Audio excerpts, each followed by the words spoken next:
Berarti kesimpan di Mas Fahmi dong. Ya. Ini ada yang beri. Aku aja lah. Ada percetakan. Kirim ke enggak, aku aja yang rekam.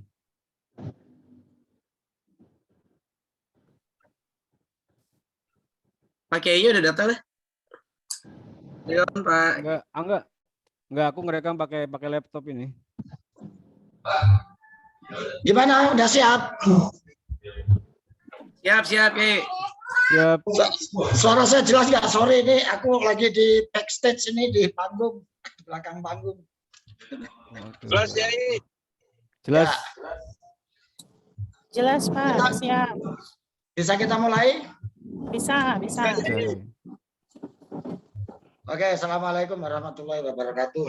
Waalaikumsalam warahmatullahi wabarakatuh. Teman-teman sekalian, alhamdulillah bisa ketemu. Ini kita akan berdiskusi bersama-sama soal Islam klasik ya dalam studi Islam Nusantara. Sebagaimana kita ketahui, Islam klasik dalam periode ini itu adalah pada masa Prawaisongo. Sejauh mana kita akan mendeteksi pertemuan antara Islam di Nusantara ini, pertemuan antara Nusantara dengan Islam, maksud saya, atau terjadinya proses interaksi antara bangsa Nusantara dengan Islam. Gitu. Biasanya kita ngobrol dulu atau gimana ya, yang lain-lain, atau saya jelasin dulu nanti teman-teman ada pertanyaan atau gimana gitu ya. Kalau yang beberapa kali pertemuan, apakah ada yang mau presentasi atau ada yang mau memberikan penjelasan soal ini? Ada nggak teman-teman yang barangkali sudah? Tinggal dijelaskan aja Pak Sastro. Kelihatannya Pak Sastro udah siap nih. Baru nanti kita tanya. Ya, jadi saya ada beberapa data mengenai ini, yaitu misalnya tulisannya Gerini ya. Tulisannya J.E. Gerini ini dikutip oleh Yunus Jamil dan Anas gitu ya. Pada dia menerbitkan buku pada tahun 2005 mengenai beberapa data-data tentang proses Islamisasi. Dia menyebut proses masuknya Islam di Nusantara. Kemudian juga ada bukunya Hamka, itu terbit tahun 96. Kedua-duanya ini mengutip Gerini. Gerini ini menjelaskan bahwa Islam ini masuk ke Nusantara itu sekitar akhir abad ke-7, artinya awal pertama abad pertama Hijriah. Ini sudah masuk ke Nusantara, artinya ya pada tahun 700-an Masehi. 700-an Masehi itu Islam sudah masuk ke Nusantara. Kemudian studi Gerini ini juga diperkuat oleh catatan dinasti Tang. Dalam catatan itu diungkapkan berdirinya pemukiman suatu koloni, suatu komunitas yang ada di Sumatera. Komunitas itu dalam tradisi Tang itu disebut dengan Tashi atau Tashi. Tashi itu sebutan untuk orang-orang Arab dalam literatur Cina kuno. Jadi komunitas atau koloni Arab dimanapun dia berada itu selalu disebut dengan Tashi dalam naskah-naskah Cina kuno itu. Nah, di dalam catatan dinasti Tang itu menyebutkan bahwa ada komunitas Tashi ini ya, yang menghuni atau tinggal di Sumatera. Nah, di sini juga disebutkan di catatan Cina itu adanya istilah Tamimuni. Tamimuni ini untuk menyebut Amirul Mukminin, gitu. Nah, komunitas Arab ini di dalam naskah itu disebutkan bahwa golongan Tashi ini, pemukiman Tashi ini adalah koloninya orang-orang rakyatnya dari Tamimuni ini. Jadi rakyatnya Amirul Mukminin. Gitu.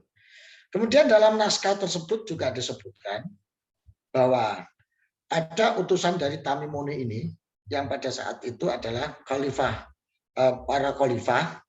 Ini pada tahun 651 Masehi.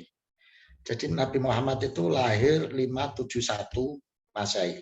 Usia 63. 71 tambah 63. Itu berarti kan berapa itu? Jadi Nabi Muhammad itu wafat secara Masehi berapa? 71 ditambah 63. Berarti kan 614. Nabi Muhammad meninggal. 614. Sementara dalam catatan dinasti Tang ini tahun 651. Jadi sejak meninggalnya Nabi Muhammad itu 14 sampai 51. Itu kan sekitar 31 tahun. 37 tahun. 37 tahun setelah Nabi Muhammad. Itu tepatnya 31 Hijriah. Itu sudah akhirnya ini kepemimpinan ketiga, daulat ketiga. Khulafatul Rasyidin yang ketiga, ya eranya Utsman lah. Itu di eranya Utsman ini sudah ada komunitas Arab yang di Sumatera itu. Kemudian dalam Van Loor, bukunya Van Loor, ini juga dikutip oleh Hasmi, itu juga menyatakan bahwa Islam sudah masuk di bagian barat Sumatera pada tahun 617-an. Nah, jadi ini artinya apa? Era khalifah itu sudah terjadi terbentuk suatu komunitas Islam yang waktu itu masih komunitas Arab yang ada di Nusantara.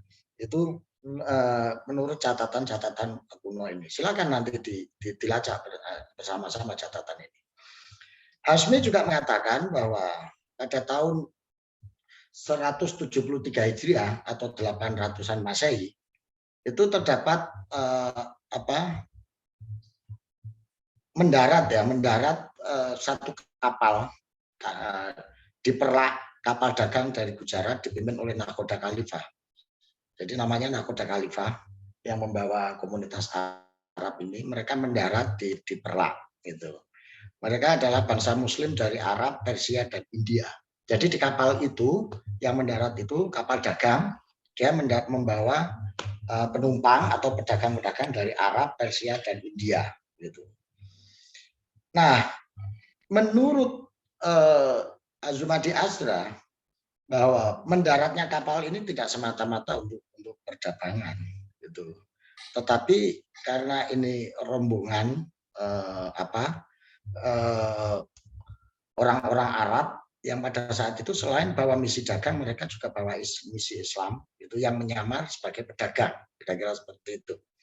Ini ada di bukunya Hasmi yang terbit tahun 1983, bukan yang 96 ya, tapi yang 83 dia menyebutnya bahwa penumpang kapal yang dinakodai oleh Nakhoda Khalifah ini tidak hanya membawa misi dagang, ya covernya mereka pedagang. Tapi sebetulnya mereka juga bawa misi Islam. Ini tafsiran dari Azumadi Azra. Hal ini dibuktikan dengan terjadinya proses Islamisasi di Perlak. Ya. Jadi artinya dia menafsirkan perkembangan perdagangan dengan perkembangan Islam itu lebih cepat perkembangan Islam. Nah, dari situ Azumadi Azra menyimpulkan bahwa ini para pedagang ini tidak semata-mata bawa misi dagang, ini mesti bawa misi Islam. Jadi, kalau dia bawa misi dagang, tentunya perdagangannya lebih cepat berkembang, bukan Islamnya. Tapi ternyata Islamnya lebih berkembang cepat daripada perdagangannya. Nah, dari realitas ini Azumadi Azra menyimpulkan bahwa ini jelas misi Islam, bukan misi dagang. Meskipun kesimpulan ini bisa perdebatkan karena untuk misi dagang itu juga banyak faktor, bisa juga misinya dagang, tapi karena ada perbedaan kepentingan, perbedaan kultur perdagangan gitu, sehingga perdagangannya berkembang lebih lambat gitu. Tapi anyway, bahwa Islam mulai berkembang di situ, terlepas bahwa dia lebih cepat dari perkembangan perdagangan, ini cukup menjadi argumen bahwa di balik misi dagang ini juga ada misi Islam gitu. Nah, dalam waktu 40 tahun, yaitu 1 Muharram 225 Hijriah, tepatnya 840 Masehi, berdiri kerajaan Islam di Perlak dengan raja pertamanya yaitu Sultan Sayyid Maulana Abdul Aziz. Jadi ini dalam waktu 40 tahun sejak kapal Khalifah ini mendarat, itu sudah berdiri kerajaan. bukan berdiri kantor dagang, gitulah kira-kira seperti itu. Bukan berdiri kantor dagang, bukan berdiri company, asosiasi company, tapi yang berdiri justru kerajaan Islam, yaitu pada 1 Muharram 225 Hijriah atau 840 Masehi. Ini yang dijadikan basis argumen bahwa Islam ternyata sudah masuk pada era itu. Nah, sejak berdirinya kerajaan di Perlak itu, kemudian berbondong-bondong para ulama Arab ke Aceh untuk melakukan misi dakwah Islam. Dari data-data itu terlacak bahwa Islam yang masuk pertama di bawah nakoda Khalifah itu adalah dari sekte Syiah. Sekte Syiah awalnya. Kemudian berikutnya setelah beberapa dekade baru masuk kelompok Sunni. Kelompok Sunni masuk. Mereka mendirikan kerajaan pada tahun 888. Masehi atau 825. Jadi 40 tahun setelah Syiah baru masuk kelompok Sunni, gitu. Berdiri kerajaan Sunni di bawah pemerintahan Sayyid Maulana Abbas. Ini pada tahun 285 Hijriah. Sempat terjadi konflik antara keduanya. Sunni Syiah yang di Arab sana terjadi konflik, gitu ya. Kemudian ketika masuk ke Perlak, konflik itu mau dibawa ke Nusantara. Dua-duanya ini mengalami konflik, Sunni dan Syiah. Bayangin sejak abad pertama Hijriah ini. Ya itu sudah masuk abad kedua nih, 285. Ya sudah masuk abad ketiga. Mereka datang ke sini berantem juga, tapi menariknya begitu dia masuk ke Nusantara, ya ini yang menarik bahwa kemampuan budaya Nusantara itu adalah salah satunya memiliki kemampuan integratif. Setelah mereka berantem itu